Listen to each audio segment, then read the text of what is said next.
नमस्कार. आज आम्ही आलो आहोत गोगलगाव येथे. सोसे सरांच्या आईसाठी आपण अमृत ज्यूस दिलं होतं. तर अमृत ज्यूस घेण्याच्या अगोदर आजींना काय काय प्रॉब्लेम होता आणि त्या अमृत ज्यूसने आजींना एक महिन्यामध्ये काय काय रिझल्ट जाणवलाय तो आपण आज जाणून घेणार आहोत. काय नाव आजी? माझं नाव शकुंतला सोसी. काय काय प्रॉब्लेम होता तुम्हाला?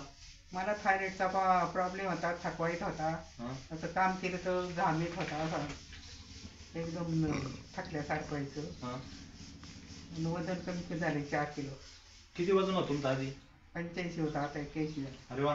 म्हणजे महिन्यामध्येच आजींना अमृत ज्यूसने जो दम लागायचा, थकवा लागायचा तो पण पूर्णपणे कमी झाला हात पाय दुखत होते आणि हात पाय दुखायचे ते पण थांबले, सांधे वगैरे दुखायचे ते पण थांबले आणि वजन पण कमी झालंय. थायरॉइडमुळे जे वजन वाढलेलं होतं ते पण कमी झालं. असा छान प्रकारे रिझल्ट आजींना आलाय. तुम्ही पण एक विश्वास ठेवा आणि अमृत ज्यूसवर